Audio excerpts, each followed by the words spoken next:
തെരഞ്ഞെടുപ്പ് കാലത്ത് പല രീതിയിലുള്ള വിവാദങ്ങളുമുണ്ടാകും.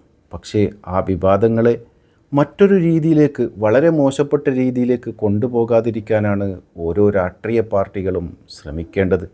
അധികാരം നേടാൻ വേണ്ടി എന്തും പറയാമെന്ന സ്ഥിതിയിലേക്കാണ് കമ്മ്യൂണിസ്റ്റുകാർ കടന്നു പോകുന്നത്. കഴിഞ്ഞ ദിവസം കാസർഗോഡ് രാഷ്ട്രീയവുമായി ബന്ധപ്പെട്ട് കമ്മ്യൂണിസ്റ്റുകാർ ഒരു വിവാദമുണ്ടാക്കി. മുനാഫിക്ക് വിവാദം. എന്താണ് മുനാഫിക്കിൻ്റെ അർത്ഥമെന്ന് പരിശോധിച്ചപ്പോൾ അറബി സാഹിത്യത്തിൽ അതിൻ്റെ അർത്ഥം വരുന്നത് ഞാൻ താഴെ പറയുന്ന കാര്യങ്ങളാണ്. ഇരട്ടത്താപ്പുകാരൻ, ചതിയൻ, വിശ്വാസവഞ്ചകൻ, വാക്കുപാലിക്കാത്തവൻ, മുഖസ്തുതിക്കാരൻ എന്നിങ്ങനെയുള്ള അർത്ഥങ്ങളാണ് അതിന് വരുന്നത്. അതിനെയാണ് കമ്മ്യൂണിസ്റ്റുകാർ വേറെ ഏതോ രീതിയിലേക്ക് കൊണ്ടുപോയി വോട്ട് തട്ടാനുള്ള ശ്രമം നടത്തുന്നത്. നമുക്കറിയാം, ഇന്ത്യൻ രാഷ്ട്രീയത്തിൽ അറബി പദത്തെ ഉപയോഗിച്ച് BJPയും ഇതുപോലെ കപട രാഷ്ട്രീയം കളിക്കുന്നുണ്ട്.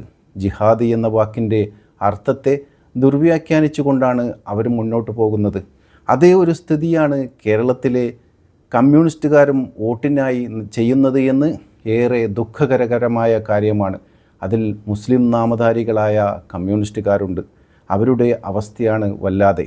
അവർക്ക് ഇതൊന്നും അറിയാഞ്ഞിട്ടല്ല, എന്നാലും അന്ധമായ ലീഗ് വിരോധം, അന്ധമായ UDF വിരോധം അവർ ഇതിനു വേണ്ടി കൂടുതൽ എഴുതുകയും കൂടുതൽ പ്രയത്നിക്കുകയും ചെയ്യുകയാണ്. ഏതായാലും കേരള ജനതയ്ക്ക് മുന്നിൽ ഇതൊന്നും വില പോവില്ല. അവർ 9-ാം തീയതിക്കായി കാത്തിരിക്കുകയാണ് ഐക്യ ജനാധിപത്യ മുന്നണി സ്ഥാനാർത്ഥികൾക്ക് വോട്ട് ചെയ്യാൻ.